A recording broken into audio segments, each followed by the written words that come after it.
Attractive pricing dynamics with higher levels of large loss events continue to propel the catastrophe bond market to record-setting issuance.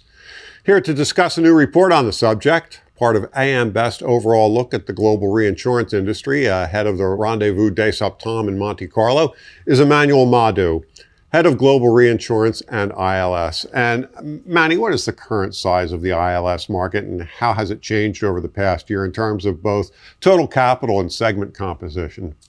Well, year-end 2024 ILS capital reached about $107 billion. And that's about 18% of global reinsurance capital.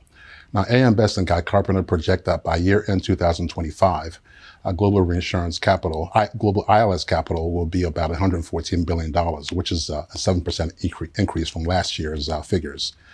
Now, this growth is driven mainly by a record cat bond market. Currently, cat bonds outstanding is about $53 billion, which is the biggest segment of the ILS market.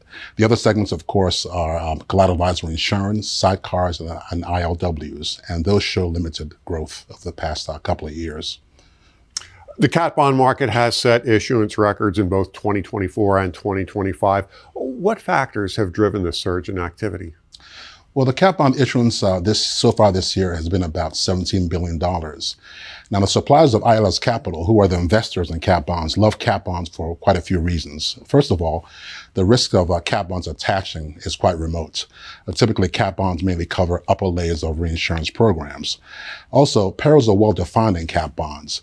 So cat bonds typically avoid some of the secondary perils like severe convective storms and floods that's plagued the ILS market for some time now. But you can't deny the fact that the strong performance of cat bonds is attracting new investors. So the Swiss Re Global Cat Bond Index records that in 2023, total cat bond returns was about 20%. In 2024, the return was about 17%. Now, in 2025, we project that by the end of the year, the returns could be in the high single digits, depending on loss experience, of course. This is still attractive for an asset class that has a return profile that's not so well correlated with the broader capital markets. But there's good evidence that the supply of capital is still plentiful because we're seeing upsizing of cat bond issuances, which tells you that demand is there from investors. So you've covered the investor side of the market. What does the demand side look like? Who's sponsoring these cat bonds and how is that evolving?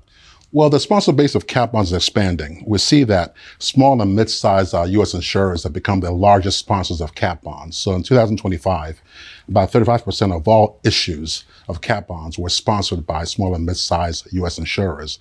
In 2024, that number was 21%. We're also seeing some huge issues of cat bonds by the likes of Everest Re, State Farm, and Citizens Property Insurance. All three of these companies issued cat bonds with limits of over $1 billion this year. Sponsors are also basically diversifying the perils that are getting covered.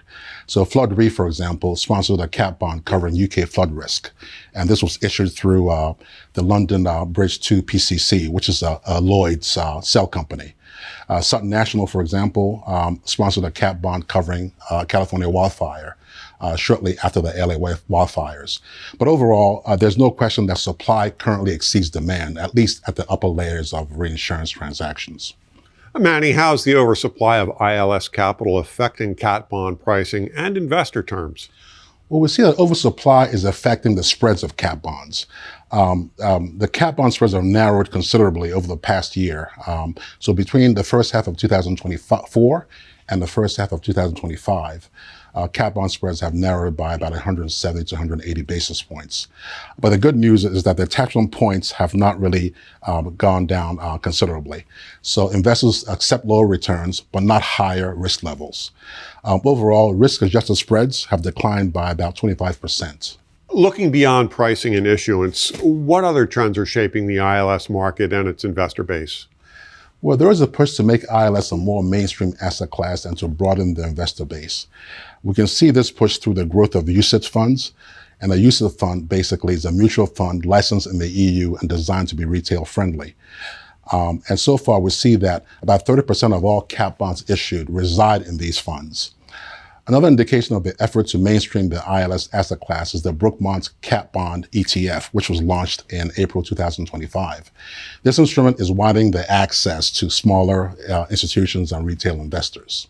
Manny, thanks for taking the time to speak with us today. Thanks, John. That was Emmanuel Modu, Head of Global Reinsurance and ILS for AM Best.